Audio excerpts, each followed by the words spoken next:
ఆమె దయచేసి కూర్చోనండి.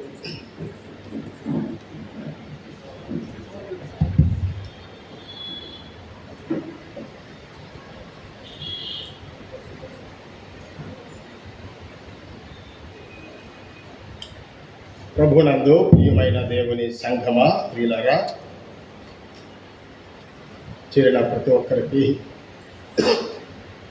ప్రభువైన యేసుక్రీస్తు నామములో వందనాలు, శుభాలు తెలియజేస్తూ ఈస్టర్ శుభాకాంక్షలు మీ అందరికీ అందజేస్తున్నాను.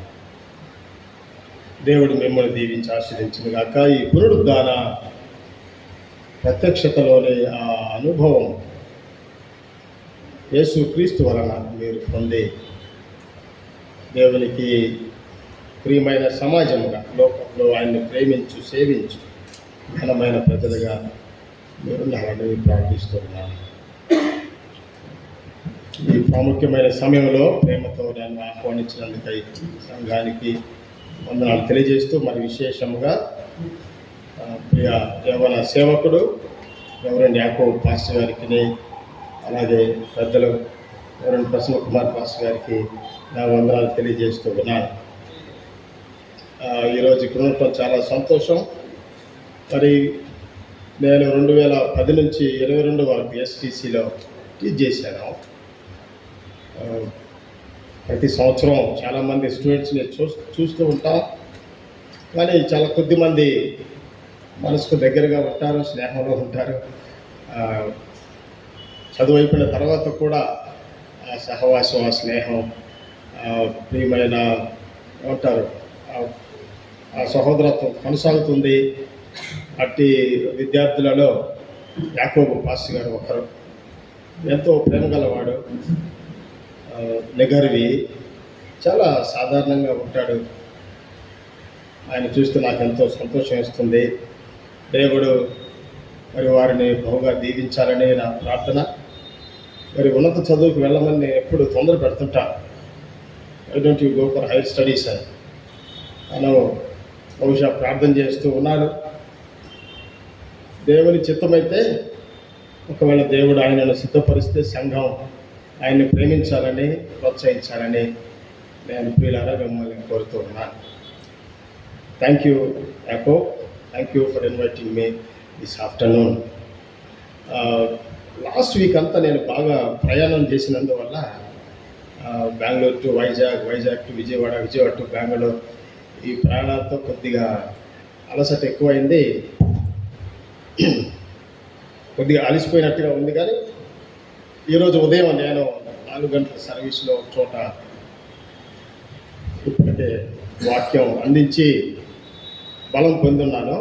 అదే బలంతో ప్రభువును కోరుతున్నాను. ఈరోజు ఈ ఉదయం మీతో వాక్యం పంచుకోవటానికి ప్రభు సహాయాన్ని కోరుకుని ఉన్నాను. ప్రియమైన వారులారా, పునరుద్ధానం క్రైస్తవ విశ్వాస జీవితంలో ఒక సిద్ధాంతంగా, ఒక ఆచారంగా మాత్రమే మనం చూడటానికి వీల్లేదు. పునరుద్ధానం క్రైస్తవ విశ్వాసానికి పునాది, క్రైస్తవ సాక్ష్యానికి ఒక బలమైన సాధకం. పునరుద్ధానం లేకపోతే విశ్వాసం లేదు, పునరుద్ధానం లేకపోతే సాక్ష్యము లేదు. పునరుద్ధానం లేకపోతే ప్రభు శ్రమకు ఆయన పొందినటువంటి శిలువ, కఠినమైన శిలువ మరణానికి అర్థం లేదు. పునరుద్ధానం వీటన్నిటికీ అవతలగా యేసుక్రీస్తు ప్రభువును లోకరక్షకునిగా లోకంలో స్థాపించింది. ఆయనను అంగీకరించిన వారిని, ఆయనను వెంబడించిన వారిని, ఆయన శిష్యులను లోకంలో జ్యోతులుగా, గొప్ప సాక్షులుగా నిలవబెట్టింది. ఈ పండుగను ఈ రీతిగా చిన్న మందగా మనం చేరి సెలబ్రేట్ చేసుకోవటం ఎంతైనా గొప్ప సంతోషం. దేవునికి వందనాలు తెలియజేస్తూ ఉన్నాను. ప్రియమైన వారులారా, చదవబడిన లేఖన భాగంలో నుండి దేవుని వాక్యాన్ని క్లుప్తంగా మీతో ఈ ఉదయం ధ్యానించాలని ఆశపడుతూ ఉన్నాను. ప్రవక్తల గ్రంథం, హోషేయ గ్రంథం 13వ అధ్యాయం 14వ వచనం, అపోస్తుడైన పౌలు కొరింథీయులకు రాసిన మొదటి పత్రిక 15వ అధ్యాయము 54 నుంచి 58 వరకు గల వాక్య భాగం. యోహాను సువార్తికుడు తన సువార్తలో పొందుపరిచినటువంటి సాక్ష్యం.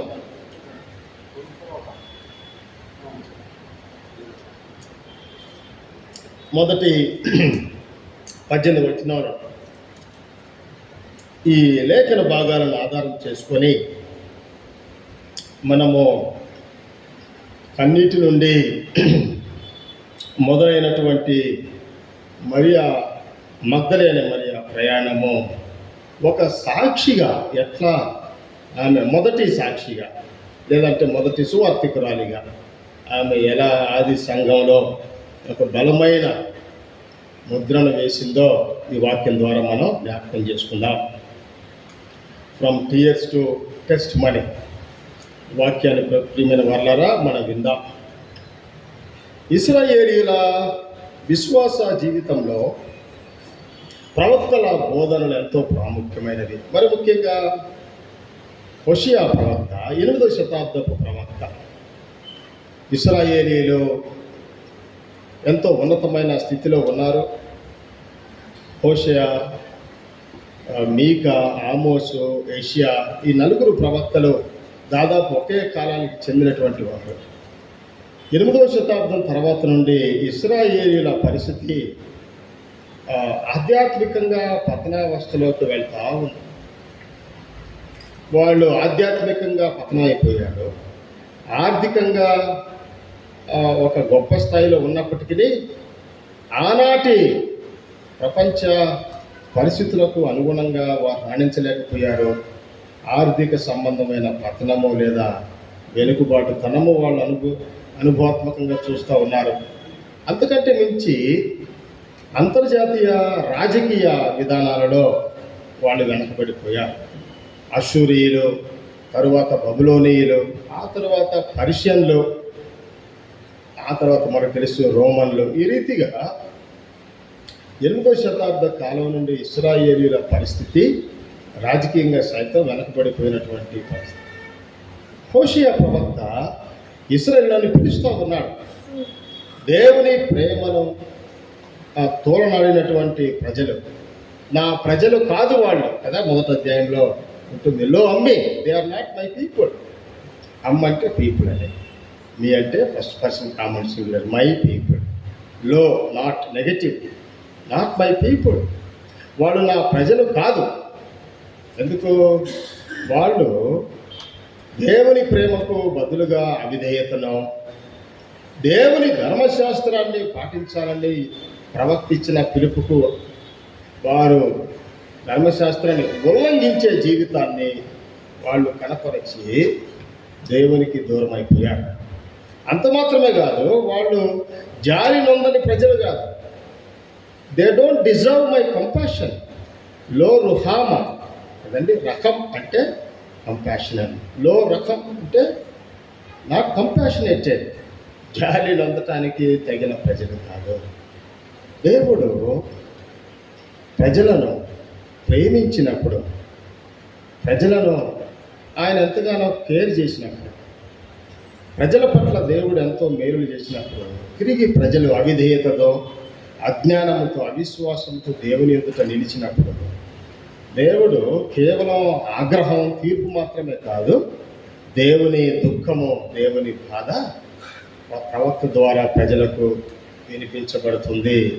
ఇర్మీయా గ్రంథం 8వ అధ్యాయం చివరి వచనాల్లో మనం చూస్తాం. 9వ అధ్యాయం ప్రారంభ వచనాల్లో, నేను ఏడుస్తూ ఉన్నాను, నా కన్నీళ్ళంతా కూడా కారుతూ ఉన్నాయి. తలంతా కూడా కన్నీటితో నిండిపోయింది. ప్రవక్త ద్వారా దేవుడు పలుకుతున్నటువంటి మాటలు వాస్తవంగా దేవుని ప్రజలైన ఇశ్రాయేలీయుల అవిధేయతను బట్టి, అవిశ్వాసాన్ని బట్టి దేవుని దుఃఖంగా దీన్ని మనం చూడవచ్చు. మరి ముఖ్యంగా చూడండి, 8వ అధ్యాయము 18వ వచనంలో, అలాగే 9వ అధ్యాయము 2వ వచనంలో ఈ మాటలు ఉంటాయి. నా గుండె నా లోపల సొమ్మసిల్లుచున్నది, నేను దేని చేత దుఃఖోపశాంతి నొందుతును. యెహోవా సీయోనులో లేకపోయినా, ఆమె రాజు ఆమెలో లేకపోయినా అని బహు దూరదేశము నుండి నా ప్రజల రోదన శబ్దము వినపడుచున్నది. వారి విగ్రహముల చేతన అన్యమైన మాయారూపముల చేతను నాకేలా కోపము తెప్పించితిరి. 9వ అధ్యాయము 2వ వచనంలో దాన్ని కంటిన్యూ చేస్తూ, నేను దివారాత్రము కన్నీరు విడిచినట్లు నా తల జలమయముగాను నా కన్ను కన్నీళ్ళ ఓటగాను ఉండునుగాక. ఎందుకు ప్రవక్త ఇంత దుఃఖాన్ని వ్యక్తపరుస్తూ ఉన్నాడు? దేని కొరకు? అవిధేయులైన దేవుని ప్రజల స్థితిని బట్టి, అవిధేయులైన దేవుని ప్రజల జీవితాన్ని బట్టి ప్రవక్త ఈ ఆందోళన వ్యక్తపరుస్తున్నాడు. హోషేయ ఈ కాలంలో 8వ శతాబ్దపు కాలంలో దేవుని తీర్పును ప్రజలకు బోధించాడు. అంత మాత్రమే కాదు, పశ్చాత్తాపానికి ప్రజలను ఆహ్వానించాడు. హోషేయ గ్రంథం 6వ అధ్యాయంలో, రండి మనము యెహోవా వద్దకు మరలుదాం. అంత మాత్రమే కాదు, ప్రజలకు ఒక వాగ్దానాన్ని ఇస్తా ఉన్నాడు. మరి ముఖ్యంగా చెర తర్వాత కాలంలో చెర వలన ప్రజలు ఎంతగానో నష్టపోయారు. దేశం అంతా గందరగోళం అయిపోయింది. యుద్ధం వారిని నాశనం చేసింది. దేవాలయం కూల్చివేయబడింది. కొన్ని వందల మంది, వేల మంది చనిపోయారు. ఎంతో నష్టం జరిగింది. మరణం వారిని వెంబడించింది. ఇక మరణం తప్పితే వారికి వేరే మార్గం లేదు. అటువంటి సమయంలో హోషేయ ప్రవక్త వారికి ముందుగానే జ్ఞాపకం చేస్తున్నాడు, ఓ మరణమా నీ ముళ్ళెక్కడా? ఓ మరణమా నీ అధికారం ఎక్కడ? అయినను పాతాళ వశములో నుండి నేను వారిని విమోచించును, మృత్యువు నుండి వారిని రక్షించు. పాతాళము, పాత నిబంధన అవగాహనలో పాతాళము షియోల్ అని చెప్పబడింది. షియోల్ అంటే ఏంటి? The other world which is unknown or invisible. అది కనబడదు, ఎక్కడ ఉంటుంది. అక్కడికి వెళ్ళిన వాళ్ళు తిరిగి రావటం అనేది కీర్తనకారుడు ప్రార్థన చేస్తాడు కదా, పాడతాడు, గాఢాంధకారపు లోయలో నేను సంచరించినను ఏ అపాయమునకు భయపడను, నీ దండము నీ తుదికర్ర నాతో ఉంటాయి. అక్కడ ఉపయోగించినటువంటి ఆ గాఢాంధకారము లోయే పాతాళమునకు సాదృశ్యంగా వాడబడింది. పాతాళము, Sheol, is the world where the dead will be gathered and dead will not be actually retrieved or restored. There is no restoration for the dead. ఇక మరణించిన వారు తిరిగి జీవించడం అనేది సంభవించేది కాదు. కానీ ప్రియమైన వారులారా, ప్రవక్త వారికి జ్ఞాపకం చేస్తున్నారు, పాతాళంలో ఉన్నప్పటికీ తన ప్రజలను విడిపించటానికి, మరణము నుండి వారిని తప్పించటానికి, మరణపు కోరలో నుండి వారిని రక్షించటానికి దేవుడు మహాశక్తిమంతుడై ఉన్నాడు. ఓ మరణమా నీ ముళ్ళెక్కడ ఉన్నది? అపోస్తుడైన పౌలు ఈ పాత నిబంధన ప్రవక్తల సారాన్ని జ్ఞాపకం చేస్తూ కొరింథీయులకు రాసిన మొదటి పత్రిక 15వ అధ్యాయంలో ఇవే మాటలను పౌలు ప్రస్తావిస్తూ, పౌలు ఒక నిరీక్షణను ప్రజలకు జ్ఞాపకం చేస్తున్నాడు. మరణము విజయం సాధించినట్టుగా ఉంటుంది, కానీ మరణము చిట్ట చివరకు దేవుని శక్తిలో లేదా దేవుని ఆజ్ఞకు లోబడినదై అది అంత మాత్రము మానవులపై విజయం సాధించదు. సో మరణము దేవుని శక్తికి లోనైనదై ఓటమిని అంగీకరించాలి. లేదా తప్పకుండా మరణము దేవుని శక్తి ఎదుట ఓడిపోతుంది. మరణము జీవము కంటే గొప్పది కాదు. జీవమునకు అధిపతి దేవుడై ఉన్నాడు. God is the source of life and life comes from God. దేవుని వద్ద నుండి వచ్చినటువంటి జీవము, దాని పరిరక్షణ దేవుని వద్ద ఉన్నది. యేసుక్రీస్తు ప్రభు చెప్తాడు కదా, యోహాను సువార్త 10వ అధ్యాయం 10వ వచనం, నేను గొర్రెలకు జీవమునివ్వటానికి, ఇంకా అది సమృద్ధిగా ఇవ్వటానికి, లైఫ్ ఇన్ అబండెన్స్, జీవమును సమృద్ధిగా ఇవ్వటానికి నేను వచ్చాను.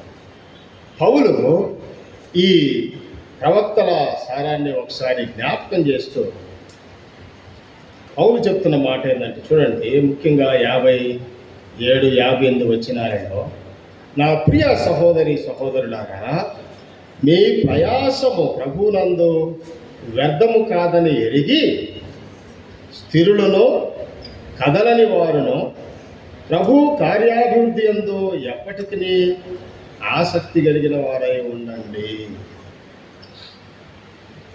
మరణము వంటి జీవిత అనుభవము, మరణము వంటి శ్రమ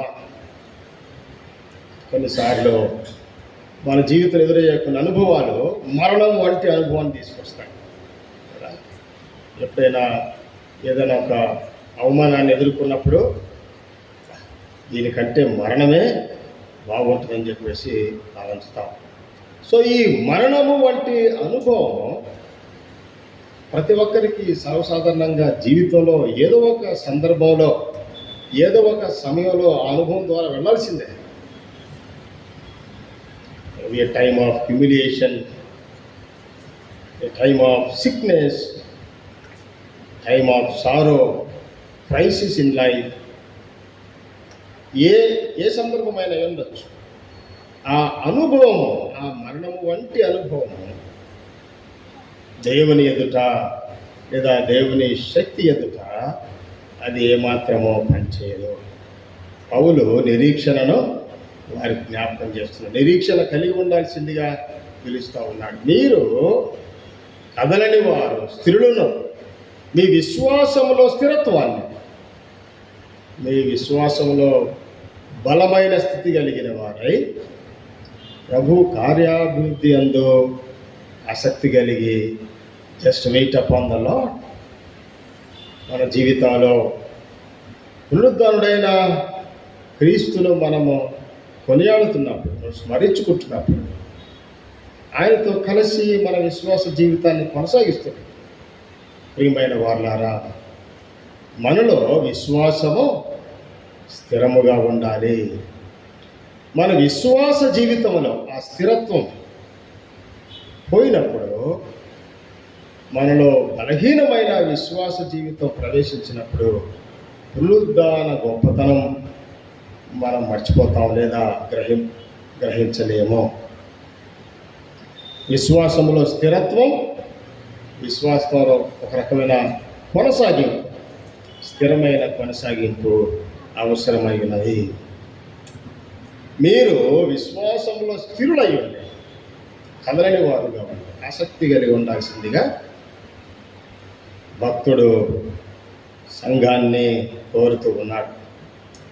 యోహాను సువార్త 20వ అధ్యాయము 1-18 వచనాలు అత్యంత ప్రాముఖ్యమైన పునరుద్ధాన సంఘటన.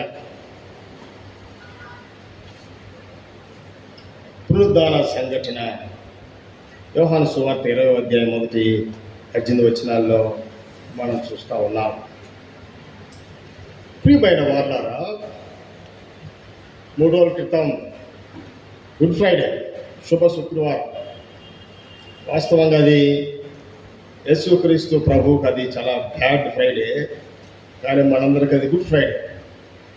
ఆయన శ్రమను పొందాడు, వేదన తీసుకున్నాడు, గాయాలన్నీ పొందాడు, కానీ అవేమి ఆయన లోకంలో మానవాళి కొరకు తలపెట్టిన రక్షణ కార్యాన్ని ఆపలేకపోయాయి. పైగా మానవునికి రక్షణ మార్గాన్ని చూపెట్టే, అందుకే అది ఆ రోజు గొప్ప రోజు. That's a great day, that's why it is a Good Friday. ప్రియమైన వారులారా, ప్రభువు ఆ రోజు అత్యంత దారుణమైన, అవమాననీయమైన, ఇటు మనుష్య అధికారులు, ఇటు పాలనాధికారులు అందరూ ఏకమై ఆయనను బంధించినప్పుడు, బాధించినప్పుడు, శిలువ మరణానికి అప్పచెప్పినప్పుడు బహుశా వాళ్ళు అనుకుని ఉండొచ్చు, ఇంక అయిపోయింది, మనము ఈయన ముగించేసాం, మన మతానికి ఇబ్బంది లేదు, ఇక నా పరిపాలనకి ఇబ్బంది లేదు, నాకేమి ఇబ్బంది లేదని వాళ్ళు భావించి ఉండవచ్చు. కానీ ప్రభు అనేక మార్లు చెప్పాడు. మత్తయి సువార్తలో ఆ పరిసయ్యులు పెద్దలు కూడా అన్నారు, అయ్యా ఈయన బతుకున్నప్పుడు 3వ రోజున లెగుస్తానని చెప్పాడు, కాబట్టి ఆయన లెగుస్తాడేమో, సమాధిని దయచేసి రాజముద్ర వేయండి అంటే, సరే మీ ఇష్టం వచ్చినట్టు చేసుకోకండి అని పిలాతు కూడా వాళ్ళు అనుకున్నట్టు చేయడానికి అనుమతి ఇస్తాడు. యోహాను సువార్తలో ఉన్న ఈ కథనం చాలా చాలా ఎమోషనల్గా ఉంటుంది. It is more of emotional relationship between Jesus and the first women disciple Magdalene Maria. చూడండి, మగ్దలేనే మరియా ప్రభు వద్దకు వచ్చింది. ఆదివారమున ఇంకను చీకటిగా ఉన్నప్పుడు మగ్దలేనే మరియా కిందలకడ సమాధి వద్దకు వచ్చి సమాధి మీద ఉండిన రాయి తీయబడి ఉండుట చూచెను. మగ్దలేని మరియా 7 దయ్యములు పోగొట్టిన మరియాని, ప్రభు చేత స్వస్థత పొందిన మరియాని, ప్రభువుకు ఎంతగానో సేవ చేసిన స్త్రీ శిష్యులలో ఒకరిగా ఆమెకు ఎంతో ప్రత్యేకమైన సాక్ష్యం ఉంది సువార్తలలో. ప్రభు సమాధి చేయబడ్డాడు. బహుశా శిష్యులేమో భయంతో పారిపోయి ఉన్నారు. ఆయన అనేక మందిని స్వస్థపరిచాడు, అనేక మందిని బాగు చేశాడు. చాలామంది ఆయన ఎరిగి ఉన్నారు, కానీ ఎవరు కూడా ఆయన సమాధి దగ్గరకు వచ్చే ప్రయత్నం లేదా ధైర్యం ఎవరు చేయలేదు. బహుశా వాళ్ళు అంత ధైర్యం చేయాలనుకోలేదు. కానీ కొంతమంది స్త్రీలు, మార్కు సువార్తలో కొంతమంది స్త్రీలు, లూకా సువార్తలో మరియా, సలోమి, మరి కొంతమంది స్త్రీలు, ఎందుకో మరి అన్ని సువార్తల్లో ఈ సత్యం చాలా స్పష్టంగా చెప్పబడ్డది. స్త్రీలు మొదటిగా ఆ పునరుద్ధాన ప్రభువును దర్శించాలని వాళ్ళు తలంచారు. వాస్తవం చెప్పాలంటే వాళ్ళు పునరుద్ధానుడైన క్రీస్తుని దర్శించడానికి రాలేదు. వాళ్ళు యేసుక్రీస్తు శరీరానికి సుగంధ ద్రవ్యాలు పియాలని వచ్చారు. వాళ్లకు ఆయన పునరుద్ధానుడు అవుతాడన్న విశ్వాసం కంటే, నిరీక్షణ కంటే కూడా ఆయన కోల్పోయామన్న దుఃఖం ఎక్కువైపోయింది. ఇప్పుడు దుఃఖంలో మనం దుఃఖం ఉన్నప్పుడు విశ్వాసం ష్రింక్ అవుతుందట. విశ్వాసం ఏమవుద్ది? ఒక చోట స్టాగ్నేట్ అయిపోతుంది, ఇంకా అది ఎక్కువ ఫంక్షన్ కాదు. ఎందుకంటే మనసంతా దుఃఖం ఉంది కదా, బాధ, కష్టము. నా ప్రభువు చనిపోయాడు, నా ప్రభువు నాతో లేడు. ఈ దుఃఖంలో నుంచి, ఈ experience of pain and loss, ఈ గ్రీఫ్లో నుండి ఆయన ఏదైతే వాగ్దానం చేశాడో దాన్ని చూడలేకపోతా ఉన్నారు, లేదా దాన్ని వాళ్ళు గుర్తు చేసుకోలేకపోతా ఉన్నారు. మగ్దలేని మరియా కూడా అదే పరిస్థితిలో ఉన్నది.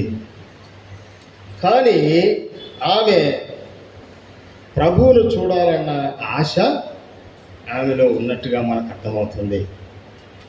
పర్సిస్టెంట్ లవ్, ప్రభువును వెళ్ళి ఆ సమాధిని చూడాలి. బహుశా ఇతర సువార్తల్లో చెప్పినట్టుగా సుగంధ ద్రవ్యాలు ఆయన ఇయ్యాలి, నా ప్రభువుకు సేవ చేసుకోవాలి. మగ్దలేని మరియా సమాధి వద్దకు వచ్చి చూసినప్పుడు అక్కడ ప్రభువు లేడు. 2వ వచనం నుంచి దాదాపు 10వ వచనం వరకు సింహభాగం ఆయన సమాధిలో లేని సంగతిని సువార్తికుడు స్పష్టంగా రాస్తూ ఉన్నాడు. ఆమె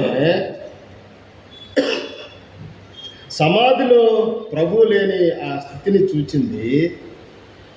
సమాధి మీద ఉండిన రాయి తీయబడి ఉన్నట్ట చూచాను. సమాధి మీద ఉన్నటువంటి రాయిని ఎవరో తీసివేయటం చూచింది ఆమె. ఇంకా పరిగెత్తి సీమోను వద్దకు, యేసు ప్రేమించిన మరొక శిష్యుని వద్దకు వచ్చి ప్రభువును సమాధిలో నుండి ఎవరో తీసుకుపోయారు. వాస్తవం తీసుకుపోయారా? లేదు, అక్కడే ఉన్నాడు. ఆయన సమాధిలో ఉన్నాడు. సజీవుడై లేచి నిలిచాడు. సమాధి రాయి తీయబడి ఉండటమే, ఆమె అప్పటికే దుఃఖంలో ఉంది. ఇక దుఃఖంలో ఉన్న స్త్రీ మరింత దుఃఖం ఎక్కువైపోయింది. కానీ అరే, ఆ సమాధి రాయి తీసేసి ఉంది, మరి లోపల ప్రభు ఉన్నాడా లేడా, అసలు ఏం జరిగింది చూద్దామన్నా ఆ ధైర్యము, ఆ ఆలోచన మరియకు కలగలేదు. సహజమే, చాలాసార్లు మన జీవిత సందర్భాలలో దుఃఖము ఎక్కువ అవుతున్న కొద్దీ అర్థానికి బదులు అపార్థం పెరుగుతూ ఉంటుంది కదండి. అర్థం చేసుకునే ఓపిక తగ్గిద్ది, అపార్థం చేసుకునే తొందరపాటు మన మీదకి వస్తూ ఉంటుంది. ఎప్పుడైతే దుఃఖం మనల్ని కంట్రోల్ చేసేటట్టుగా మనం లొంగిపోతామో, మనలో ఈ కామన్ సెన్సిబిలిటీ తగ్గిపోతూ ఉంటుంది. ఓకే, మనలో తీక్షణమైన అవగాహన తగ్గిపోతుంది. త్వరగా మనం అపార్థం చేసుకునే శోధనలోనికి వెళ్ళిపోతాం. బహుశా మగ్దలేని మరియ అపార్థం కాదు, కానీ ఒక రకమైన గందరగోళం, భయం, విస్మయం, పర్ప్లెక్స్డ్, కన్ఫ్యూజ్డ్, డాజిల్డ్ అనమాట. అయ్యో, ప్రభు లేడు ఇక్కడ, రాయి తీసేశారు, ఇంకేదో అయిపోయింది. బహుశా ఈ కన్ఫ్యూజన్లో లేదా ఈ గందరగోళంలో ఆమె శిష్యులను పిలిచి వారికి చెప్తా ఉంది, ప్రభువును సమాధిలో నుండి ఎత్తుకొని పోయిరి. ఆమె సంప్రదించినటువంటి ఇద్దరు శిష్యులు కూడా పరిగెత్తుకొని వస్తూ ఉన్నారు. ఆమె రాయి తీసివేయబడి ఉందని చెప్తే బాగుండేది. రాయి తీసివేయబడ్డది, ప్రభువుని ఎత్తుకుపోయారని ఆమె కొత్త విషయాన్ని వారికి తెలియజేస్తూ ఉంది. బహుశా అక్కడ ప్రభు ఉన్నాడో లేదో పూర్తిగా గ్రహించేటటువంటి ఓపికను ఆ తల్లి తీసుకోలేదు. బాధ, దుఃఖము మనలో అనేక మార్లు ఒక విషయాన్ని పూర్తిగా గ్రహించకుండా చేసే అవకాశం ఉందని మనం అర్థం చేసుకోవాలి. బాధలో ఉన్నప్పుడే, అన్నిట్లో ఉన్నప్పుడే మనం విశ్వాసులు మన సంగతిని మర్చిపోకూడదు. కష్టంలో ఉన్నప్పుడే, అవమానం ఎదురైనప్పుడే మనం విశ్వాసులు మన సంగతిని మర్చిపోకూడదు. మన మీదకి దుష్టుడు బాణం ఎక్కిపెట్టినప్పుడు మనం విశ్వాసులమై ఉన్నామని మర్చిపోకూడదు. అప్పుడు ఏం చేస్తాం? ఆ బాణాన్ని సులువుగా పక్కకు నెట్టగలము, మన మీదకి వచ్చే ప్రతి సమస్యను అతి సులువుగా దాటివేయగలం. ఏదేమైనప్పటికీ మరియా ఆ విషయం చెప్పినప్పుడు చూడండి, విశ్వాసము మొగ్గ తొడుగుతూ ఉంది. యోహాను, పేతురు ఇద్దరు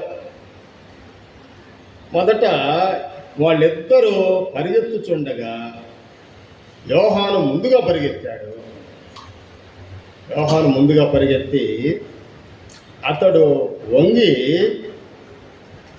అతడు వచ్చి వంగి నారబట్టలు పడి ఉండుట చూచెను, కానీ అతడు సమాధిలో ప్రవేశింపలేదు.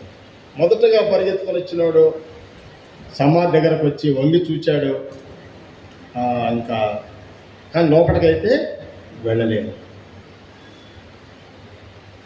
ఆమె సమాధి దగ్గరే ఆగిపోయింది. రాయి పక్కకు వెళ్ళేసరికి ఇక భయపడి పరిగెత్తింది. రెండో వాడు సమాధి దగ్గర దాకా వచ్చాడు, కొద్దిగా లోపలికి తొంగి చూచాడు. ఇక పేతురు చూడండి, అంతటా సీమోను పేతురు అతని వెంబడి వచ్చి సమాధిలో ప్రవేశించి, ఇక పేతురు అయితే బయట తొంగి చూసే పని లేదు, లోపలికి వెళ్ళాడు. ఏమైతే అయిందని చెప్పేసి సమాధిలో ప్రవేశించి నారబట్టలు పడి ఉండుటయు, ఆయన తల రుమాలు నారబట్టలేదో ఉండక వేరుగా ఒక చోట చుట్టిపెట్టి ఉండుటయు చూచెను. ప్రియమైన వారులారా, మనం ఎప్పుడైతే అయోమయంలో గందరగోళంలో ఉంటామో ఒక సత్యాన్ని సరిగా అర్థం చేసుకోలేకపోతాం, దానిని సరిగా చెప్పలేకపోతాం, దానిని ఇతరులకు వివరించలేకపోతాం. ఎప్పుడైతే మనము అయోమయం గందరగోళం ఉన్నప్పటికీ మనము విశ్వాసులమని ఎరిగి ఉంటాము, మనము ప్రతి దాన్ని క్షుణ్ణంగా పరిశీలించి అర్థం చేసుకునే సామర్థ్యాన్ని పొందగలము. ఈ ముగ్గురు కూడా, మరియా రాయి యువతల దగ్గరే, సమాధి రాయి దగ్గర ఆగిపోయింది, పరిగెత్తి ఏడ్చుకుంటూ పోయింది. రెండోవాడు తొంగి చూశాడు, కొంతవరకు కరెక్ట్ ఎవరు లేరు కదా అని చెప్పి ఆగిపోయాడు. పేతురైతే లాభం లేదని లోపలికి వెళ్ళి అన్ని పరిశీలించి కరెక్టే, మరియా చెప్పింది వాస్తవమే, ప్రభువునెవరో ఎత్తుకుపోయారు. అనేక మార్లు యేసుక్రీస్తు ప్రభు శిష్యులకు చెప్తూ ఉన్నాడు, నేను మనుష్య కుమారుడు శ్రమపడి మరణించి 3వ దినమున తిరిగి లేస్తాడు. వాళ్ళకి అది గుర్తు రావట్లేదు బహుశా, లేదా ఆ విషయాన్ని ఎలా, దాన్ని ఎట్లా, how to recall the truth that is said, అది వాళ్ళకి చేత కావట్లేదు. లేదా ఆయన చెప్పిన విషయాన్ని జ్ఞాపకం చేసుకొని అంగీకరించి నమ్మేటటువంటి ఆ సామర్థ్యం వారిలో పొరబడతా ఉంది. పునరుద్ధానము సాక్ష్యాలను, రుజువులను బట్టి నమ్మేటటువంటి ఒక సంఘటనగా మాత్రమే చూడరాదు. పునరుద్ధానము విశ్వాసములో నుండి పరిశీలించేటటువంటి, విశ్వాసములో నుండి అర్థం చేసుకునేటటువంటి ఒక ఉన్నతమైన అంటే మన మేధస్సును విశ్వాసముతో జతగలిపినప్పుడు ఈ పునరుద్ధానంలో ఉన్నటువంటి ఆ లోతైన గాఢమైన దేవుని కార్యాన్ని చూడగలము, అర్థం చేసుకోగలము. ఏది ఏమైనప్పటికీ విశ్వాసము మొగ్గ తొడిగింది. ప్రభు సమాధి అయితే ఖాళీదని వారికి కొంతవరకు అర్థమైంది. చూడండి, తర్వాత 3వ భాగంలో 11వ వచనం నుంచి 13వ వచనం వరకు మరియా ప్రభువును వెతుకుతూ ఉంది, లేదా ప్రభు కొరకు ఏడుస్తూ ఉంది. అయితే మరియా వారు వెళ్ళిపోయారు. 10వ వచనంలో చివరి భాగంలో, అంతటా శిష్యులు తిరిగి తమ వారి వద్దకు వెళ్ళిపోయి, బహుశా వాళ్ళు వెళ్ళి మేము వెళ్ళి చూసాము, సమాధి ఖాళీగా ఉంది, ప్రభు లేడని చెప్పడానికి వెళ్ళి ఉండొచ్చు బహుశా. అదే కదండి వాళ్ళు చూసింది. అక్కడ మేము వెళ్ళి చూసాము, ప్రభు అక్కడ లేడు, ఆ విషయాన్ని వాళ్ళు చెప్పడానికి వెళ్ళి ఉండవచ్చు. అయితే మరియా సమాధి బయట నిలిచి ఏడ్చుచుండెను. ఆమె ఏడ్చుచు సమాధిలో వంగి చూడగా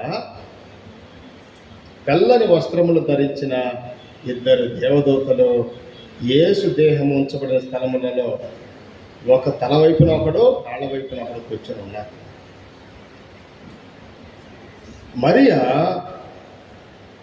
మరియలో విశ్వాసం ఉంది, దేవుని మీద ప్రేమ ఉంది, కానీ పునరుద్ధానాన్ని గ్రహించే ఆ శక్తి లేదు, లేదా ఆ సామర్థ్యం లేదు. She is unable to perceive what is resurrection, or how whether Jesus has resurrected from the dead. She is unable to perceive or understand, but she has faith and she has great respect and love for her Lord. విశ్వాసము, ప్రేమ, తమ దేవుని పట్ల ఆరాధనా భావం ఉంది, కానీ ప్రభు పునరుద్ధానుడై ఉన్నాడన్న సంగతిని గ్రహించేటటువంటి ఆ గ్రహింపు ఆమెలో పొరబడింది. ప్రియమైన వాళ్ళారా, ఇది చాలా చాలా లోతైన ఒక చొరక మనకు వాక్యము మనల్ని గద్దిస్తూ ఉంది. మనము విశ్వాసులమై ఉన్నాం, దేవుని ప్రేమించే వారమై ఉన్నాం, దేవుని ప్రేమను పొందే నిబంధన ప్రజలుగా ఉండి ఉండవచ్చును. కానీ అంత మాత్రమే కాదు, దేవుని శక్తిని, దేవుని కార్యాలను, లోకంలో దేవుని గొప్పతనాన్ని, లోకం కొరకైన దేవుని కార్యాలను మనం గ్రహించే వారమై ఉండాలి. వాటిని లోకంలో తెలియపరిచే వారమై ఉండాలి. దేవుని యందు విశ్వసించటం, దేవుణ్ణి ప్రేమించటం, దేవునికి ఇవ్వటం, దేవుని వద్ద నుంచి పొందటం, విశ్వాసుల జీవితాలు అంతవరకే పరిమితం కారాదు. అంతవరకే కాదు. నేను దేవుణ్ణి విశ్వసిస్తున్నాను, ప్రార్థన చేస్తున్నాను, వాక్యం చదువుతున్నాను, నేను విశ్వాస సమాజంలో చాలా యాక్టివ్గా బలంగా ఉన్నాను, అంతవరకే కాదు దేవునితో మనకున్నటువంటి సంబంధం. మనం దేవుని కార్యాలను, దేవుని గొప్పతనాన్ని, దేవుని మంచితనాన్ని గ్రహించేటటువంటి ఆ గ్రహింపు, అవగాహన, అవి మనకు ఎంతో అవసరమైనవిగా ఉన్నాయని ప్రియమైన వాళ్ళారా మనం గ్రహించాలి. మరియా చూడండి, చాలా she looks like very innocent and she is unable to understand, she is unable to perceive, there is no proper comprehension. ఆమెకేమి గ్రహింపు లేనట్టుగా కనిపిస్తూ ఉంది, అర్థం చేసుకోవడం చేతగానట్టుగా ఉంది. కానీ ప్రభువును చూడాలని, ప్రభువుకు పరిచయం చేసుకోవాలని, ఆయన పార్థివ దేహాన్ని గౌరవించాలని ఆమె కూర్చుంది. కానీ ఆయన పునరుద్ధానుడై ఉంటాడన్న ఆ పునరుద్ధాన శక్తిని ఆమె గ్రహించలేకపోతా ఉంది, తెలుసుకోలేకపోతా ఉంది. ఇది ఈ పునరుద్ధాన విశేష దినమందు పరిశుద్ధాత్ముడు మన ముందు ఉంచుతున్నటువంటి ఒక సవాలు. మనము పునరుద్ధానం గురించి నేర్చుకోవడానికి ఉన్నామా, పునరుద్ధానాన్ని గ్రహించటానికి ఉన్నామా, లేదా పునరుద్ధానాన్ని గ్రహించిన తర్వాత దానిని ఏ రీతిగా లోకానికి తెలియపరచడానికి ఉన్నామా? ఈ దశలలో మన విశ్వాస జీవితాన్ని మనము పరిశీలన చేసుకోవలసి ఉన్నది. మరియా ఆమె వెతుకుతూ ఉంది, ఇంకా దుఃఖపడతా ఉంది, ఏడుస్తూ ఉంది, వెతుకుతూ ఉంది. Of course she is in tears. ప్రభు అన్నాడు, అమ్మా ఎందుకు నీవు ఏడ్చుచున్నావు, ఎందుకు ఏడుస్తున్నావు? అయ్యా నా ప్రభువుని ఎవరో ఎత్తుకొని పోయిరి. She still unable to understand the power of the resurrection that Jesus has already expressed. ఇప్పటికీ శిష్యులకు, తన చుట్టూ ఉన్న వారికి ఆయన పునరుద్ధానుడవుతాడన్న సంగతిని ఆమె ఇప్పటికి కూడా గ్రహింపలేని పరిస్థితిలో నిలిచింది.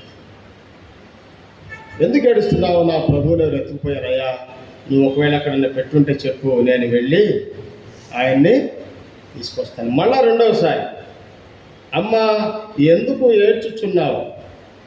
13వ వచనంలో ఒకసారి అడిగాడు, అమ్మ ఎందుకు ఏడ్చుచున్నావు? మరలా 15వ వచనం అడిగాడు, అమ్మ ఎందుకు ఏడ్చుచున్నావు, ఎవరిని వెతుకుచున్నావు? ప్రియమైన వాళ్ళారా, యేసుక్రీస్తు ప్రభు పునరుద్ధానుడయ్యాడన్న ఆ సత్యాన్ని, ఆయన పునరుద్ధానుడు అవుతాడు అన్న సత్యాన్ని, వాస్తవాన్ని గ్రహింపలేని విశ్వాసము తప్పక సంస్కరింపబడాల్సినటువంటి విశ్వాసము. సత్యాన్ని నమ్మలేని విశ్వాసము, లేదా సత్యాన్ని నమ్మటం చేతగాని విశ్వాసము, బలహీనమైన విశ్వాసము, లేదా అజ్ఞానముతో నిండిన విశ్వాసమై ఉన్నదని కూడా మనం గుర్తెరగాలి. మన విశ్వాసములో సత్యం ఉండాలి, జ్ఞానం ఉండాలి, విశ్వాసములో గ్రహింపు శక్తి ఉండాలి. అవి కొరబడినప్పుడు మన విశ్వాసము కేవలం అలంకారయుతమైన విశ్వాసంగా మాత్రమే మిగిలి ఉండే ప్రమాదం ఉంది. ప్రభువు మరియాని గద్దించలేదు, ఆమెనేం కోప్పడలేదు. కానీ ఆయన అంటూ ఉన్నాడు 16వ వచనంలో చూడండి, ఆయన గుర్తుపట్టలేదు. 14, 15 వచ్చినప్పుడు ఆయన గుర్తుపట్టలేదు. ఆయన గుర్తుపట్టకుండా, అయ్యా తోటమాలిగా నువ్వు, అయ్యా నువ్వెవరో మంచి పెద్ద మనిషిలాగా ఉన్నావు, కొద్దిగా నాకు చెప్పు ఆయన ఎక్కడికి పోయాడు. విశ్వాసం ఉంది కానీ పునరుద్ధానుడైన క్రీస్తును గుర్తుపట్టగలిగే సామర్థ్యం లేదు. విశ్వాసం ఉండి ప్రయోజనం ఏంటి? ఇంకా ప్రభువును గుర్తుపట్టలేని విశ్వాసం ఉండి ప్రయోజనం ఏంటి? మనలో విశ్వాసం ఉన్నప్పుడు తప్పకుండా ప్రభువును గుర్తుపట్టగలగాలి. మనలో విశ్వాసం ఉన్నప్పుడు ప్రభు కార్యమేదో, ప్రభు వద్ద నుండి రాని కార్యమేదో, మనుషులు తలపెట్టిందేదో, దేవుడు తలపెట్టేదేదో, ఈ విచక్షణ అవగాహన మనకు తప్పక మనలో ఉండాలి. మరియలో విశ్వాసం ఉంది, గ్రహింపు లేదు. ఈ పునరుద్ధానం ఈ హెచ్చరికను మనకు జారీ చేస్తూ ఉంది. మన విశ్వాసము కేవలం మత సంబంధమైనదిగా, ఆచారాలను సాంప్రదాయాలను పాటించేదిగా, సిద్ధాంతాలను నేర్చుకునేదిగా మాత్రమే ఉంటే, ప్రియమైన వారలారా, ఆ విశ్వాసము సంస్కరణ చెందవలసి ఉన్నది. ప్రభువుని ఇంకా గుర్తుపట్టలేని మరియ స్థితిని ప్రభువే కనికరిస్తూ ఉన్నాడు. చూడండి 16వ వచనంలో, యేసు ఆమెను చూచి మరియా అని పిలిచెను. సువార్తలలో సమదృక్పథ సువార్తలు మత్తయి, మార్కు, లూకా, ఈ 3 కూడా సినాప్టిక్ గాస్పెల్స్ అంటాం కదా, ఒకే దృక్పథంతో ఉంటుంటాయి. యోహాను సువార్తికుడు ప్రత్యేకంగా గ్రీకు తత్వ నేపథ్యంలో నుంచి యేసుక్రీస్తును పరిచయం చేస్తూ ఉన్నాడు. ఆయన వెలుగు, ఆయన వాక్యమై ఉన్నాడు, వెలుగై ఉన్నాడు, జీవమై ఉన్నాడు. యేసుక్రీస్తు ప్రత్యేకతలను, నేనే అని చెప్పేటటువంటి ప్రత్యేకతలను మనం ఇక్కడ చూస్తూ ఉన్నాం. సమదృక్పథ సువార్తల్లో మరి ముఖ్యంగా యేసుక్రీస్తును సంబోధించడం చూస్తాం ప్రజలు కదా. ఒక గుడ్డివాడు, దావీదు కుమారుడా కదా. మరి కొంతమంది, దావీదు కుమారుడా, నజరేయుడైన యేసు. మొన్న దొంగ కూడా పిలిచాడు కదా, 17వ తారీఖున, గుడ్ ఫ్రైడే రోజు సిలువు మాటలు మనం ధ్యానం చేస్తూ ఉన్నాం. యేసు, నీ రాజ్యముతో వచ్చేటప్పుడు నన్ను జ్ఞాపకం చేసుకో. యేసుక్రీస్తు ప్రభు సాధారణ ప్రజలందరి జీవితాలతో మమేకమైపోయి, ఆయన అంటే ప్రజలందరితో చాలా చాలా లోతైన గాఢమైన అనుబంధాన్ని ప్రజలతో ఏర్పాటు చేస్తున్నారు. అందుకే ఆయన ప్రభువు పిలిచిన పిలుపు ఒక మార్పుకు ఆ వ్యక్తిని నడిపించింది. ఉదాహరణకి లూకా సువార్త 19వ అధ్యాయము, జక్కయ్య కథ. జక్కయ్య, ఇప్పుడు నీవు త్వరగా దిగిరమ్మ, నేను నీ ఇంట ఉండవలసి. ప్రభు ఎప్పుడైతే పిలుస్తాడో వారి జీవితంలో నూతన దశ, నూతన దిశ, నూతన జీవిత విధానం ప్రారంభమవుతుంది.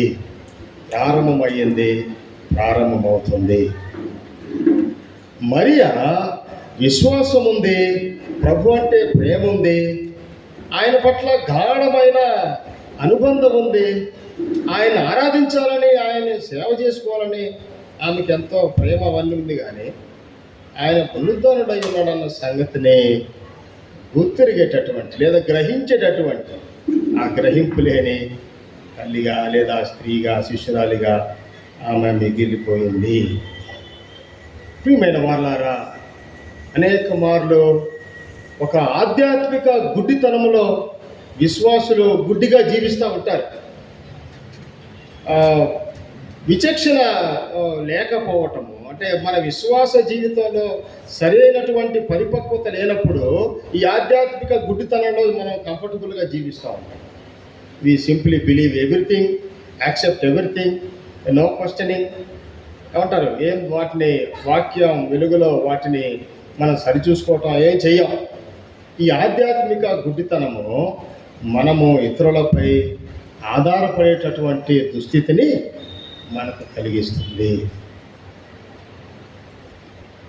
మరియా బహుశా ఆధ్యాత్మిక గుడ్డితనంలో ఉందనొచ్చు మనము, అజ్ఞానంలో ఉందనొచ్చు మనము. అఫ్కోర్స్ దుఃఖంలో, బాధలో ఉంది, తనకు నిరీక్షణ కూడా లేదు. మొదటి చెప్పాను కదా, దుఃఖము మన ఆలోచన విధానాన్ని కుంగదీస్తుంది. మనలో షార్ప్ థింకింగ్ ఏదైతే ఉందో దాన్ని రాకుండా చేస్తుంది. Because we're already filled with grief, pain, sorrow, loss. ఈ పరిస్థితుల్లో ఉన్న మరియను పునరుద్ధానుడైన ప్రభువు పలకరిస్తూ ఉన్నాడు. మరియా 16వ వచనంలో యేసు ఆమెను చూచి మరియా అని పిలిచాడు. ఆమె ఆయన వైపు తిరిగి ఆయనను హెబ్రీ భాషతో రబ్బోని, రబ్బీ అంటే బోధకుడు కదా, Rabboni again my teacher, Rabboni my teacher, నా బోధకుడా. పునరుద్ధానుడైన క్రీస్తు ఆయన పిలుపు మరియా జీవితాన్ని సమూలంగా మార్చివేసిందని ప్రియమైన వాళ్ళారా మనము భావించవచ్చు. ఆ కన్నీరు, ఆ గందరగోళం, ఆ కన్ఫ్యూజన్, ఆ పర్ప్లెక్షన్ ఇప్పుడు లేవు ఆమె దగ్గర. ప్రభు చెప్తున్నాడు, మరియా నా బోధకుడా, నీ వెళ్ళి నా తండ్రియు అయితే నా సహోదరుల యొద్దకు వెళ్ళు. నా తండ్రియు మీ తండ్రియు, నా దేవుడునో మీ దేవుడునైనా వాని యొద్దకు ఎక్కిపోవచ్చున్నానని వారితో ఇంకా కట్టిపెట్టు మరియా నీ దుఃఖము, నీ బాధ, నీ ఈ భక్తి అంతా పక్కన పెట్టు కొద్దిసేపు. ఓకే, నా మీద నీకు గౌరవం ఉంది, ప్రేమ ఉంది, సంతోషమే.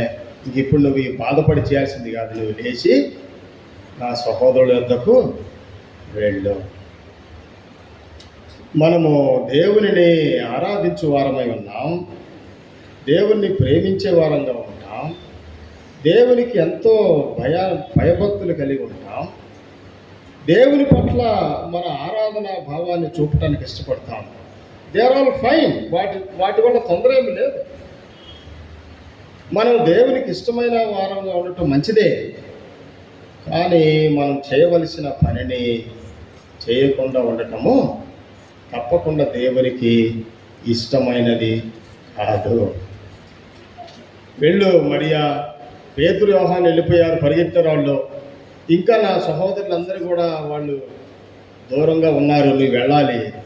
నువ్వు వెళ్ళి నా తండ్రియో మీ తండ్రియో, నా దేవుడును మీ దేవుడినైన వాని యొద్దకు ఆయన పునరుద్ధానుడై తిరిగి వెళ్ళటానికి సిద్ధంగా ఉన్నాడని చెప్పు. ఆమె కన్నీటి స్థానంలో ప్రభువు ఒక గొప్ప సాక్ష్యాన్ని ఆమెలో ఉంచుతూ ఉన్నాడు. చూడండి, 18వ వచనం చాలా బలమైన మాట. ఇది పునరుద్ధానపు మాట, పునరుద్ధానపు వాక్కు, పునరుద్ధానపు డైరెక్షన్ మనకు.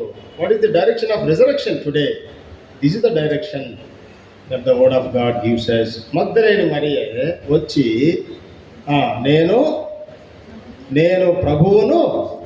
నేను ప్రభువును చూచి తిని ఆయన నాతో ఈ మాటలు చెప్పాడు. నేను ప్రభువును చూచాను, ఆయన నాకు ఈ మాటలు చెప్పాడు. పునరుద్ధానుడైన ప్రభువును చూచావా? ఆ అనుభవాన్ని మనము వ్యక్తిగతంగా పొంది ఉండాల్సిందిగా వాక్యం జ్ఞాపకం చేస్తుంది. చాలామంది చాలా సులువుగా ఎదుటివారిని, ముఖ్యంగా పాపం విశ్వాసుల్ని బోంత కొట్టిస్తారు కొంతమంది చాలా సులువుగా. ఏమని?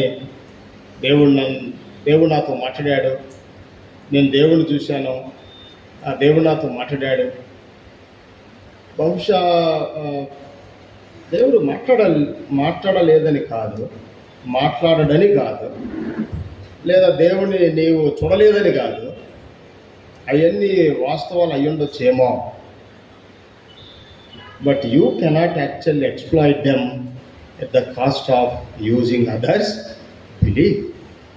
ఇతరుల విశ్వాసాన్ని నీ వైపుకు తిప్పుకోవటానికి దేవుడు నీకు కనబడ్డదాన్ని, వినపడ్డదాన్ని, మాట్లాడిన దాన్ని నీవు తప్పకుండా వాడటానికి వీల్లేదు. వన్య, ఈ కథ మీకు తెలుసు కదా, వన్య కథ అందరికీ తెలుసు. ఒక సోల్జర్ వెళ్తూ ఉన్నాడు, ఆయన స్పీడ్గా నడుపుకుంటూ వెళ్తూ ఉన్నాడు. ఇప్పుడు వెళ్ళి యుద్ధ సామాగ్రి అంతా చేరవేసి అక్కడ యుద్ధం చేయాలి.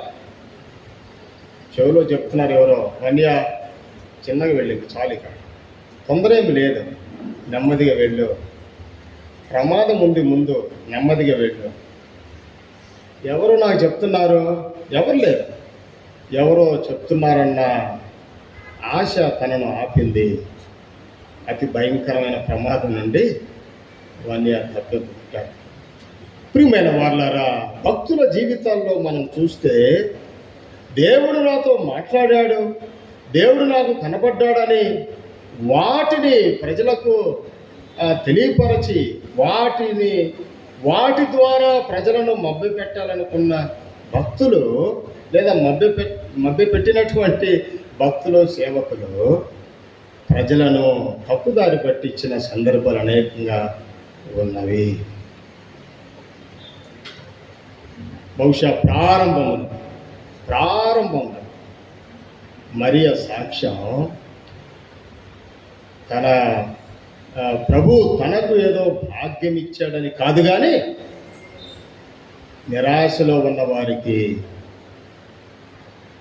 ఎటువంటి నిరీక్షణ లేకుండా పడి ఉన్న వారికి ప్రభు శిలువ మరణం ద్వారా ఇంక అంతా అయిపోయింది, మేము కూడా సర్దుకొని వెళ్ళి ఏదో మా బతుకులు మేము బతికితే పోద్ది అని చక్కగా బోధించాలే అని అరకొర అవగాహనతో మిగిలిపోయిన వారిని చైతన్యపరచటానికి, స్ఫూర్తి నింపటానికి, వారిని తట్టి లేపటానికి, పునరుద్ధానపు శక్తిని వారికి వినిపించటానికి, పునరుద్ధానం యొక్క గొప్పతనాన్ని వారికి పరిచయం చేయటానికి ప్రభు సిద్ధపరిచిన, బలపరిచిన ఒక గొప్ప విశ్వాసి ఈ మరియా.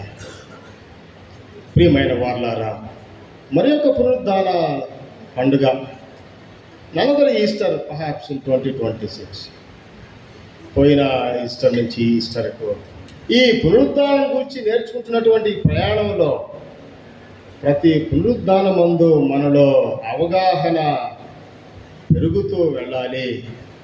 పునరుద్ధానుడైన యేసుక్రీస్తు కార్యాలు లోకములో, పునరుద్ధానం యొక్క కార్యం లోకములో దేనిపై విజయానికి సంకేతంగా ఉన్నాయి? మొదటిది మరణంపై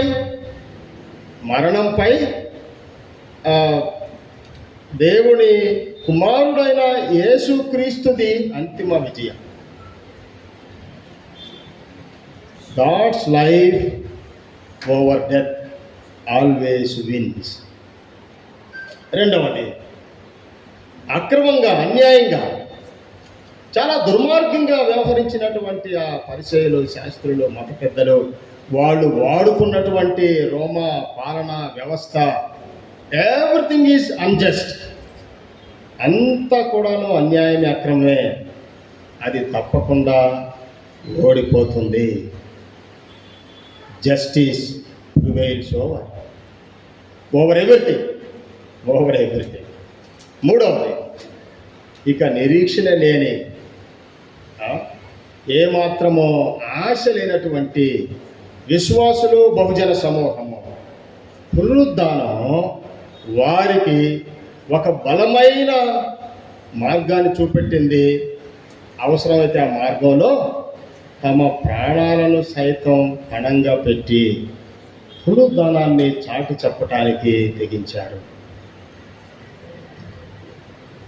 నాకు తెలిసి మతాలలో, ప్రపంచవ్యాప్తంగా ఉన్న మతాలలో హతసాక్షులుగా అవతరించినటువంటి మతము క్రైస్తవ విశ్వాసం అని నేను నమ్ముతాను. కొన్ని మతాలలో వారి మత విశ్వాసం కొరకు ఇతరులను చంపడం అనేది ఉంది. అది ఒక రకమైన దుర్మార్గమైన పరిచర్య.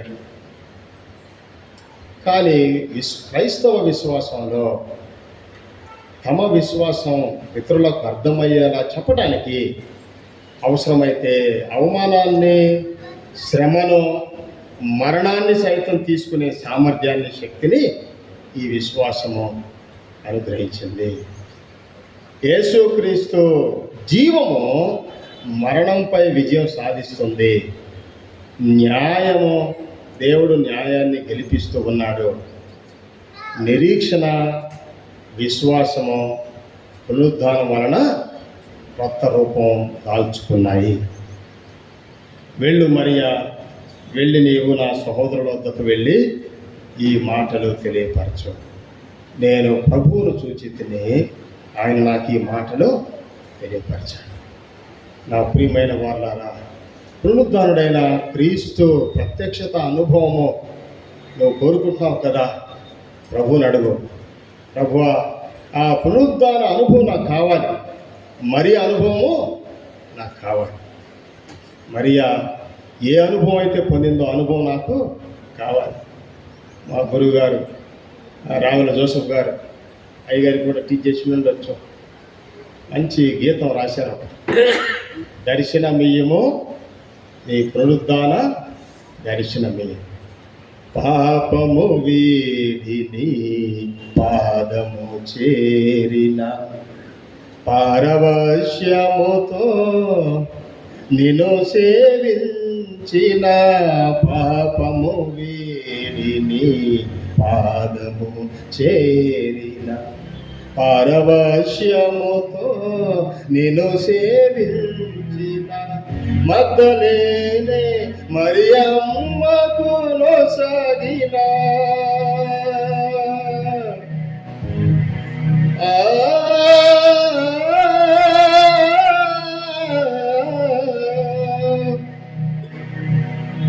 మగ్దలేనే మరియమ్మకు నొసగిన పునరుద్ధానపు దర్శనమియ్యము, పునరుద్ధానపు దర్శనమియ్యము, దర్శనమియ్యము. మరణ విజేత పునరుద్ధానపు దర్శనమియ్యము, దర్శనమియ్యము. మరణ విజేత. ఎలా ఉంచుదాం. ప్రభువా, ఆ దర్శనం మాకు కావాలని ప్రభువును ప్రార్థించుదాం. మా గొప్ప దేవా, పునరుద్ధానుడైన మా రక్షక, జనతైక కుమారుడైన ఓ యేసుక్రీస్తు నీకు వందనాలు. మేము సామాన్యులము, అవగాహన రాహిత్యము కలిగిన వారము అయినప్పటికీ నీ ప్రియమైన మా తండ్రి, మరియను పలకరించినట్టుగా మమ్మల్ని పిలుస్తూ ఉన్నాం. ఆ పునరుద్ధాన దర్శనం మాకు అనుగ్రహిస్తూ ఉన్నాం.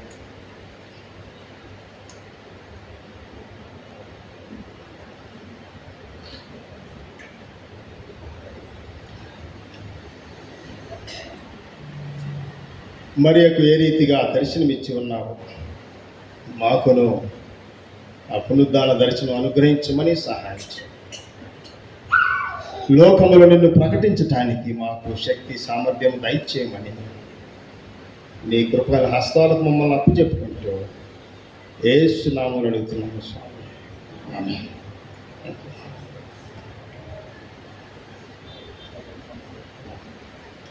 సమస్త జ్ఞానమునకు మించిన మన దేవుని సమాధానం మన హృదయములకు, తలంపులకు కావలిండి కాపాడుగాక. ఆమేన్.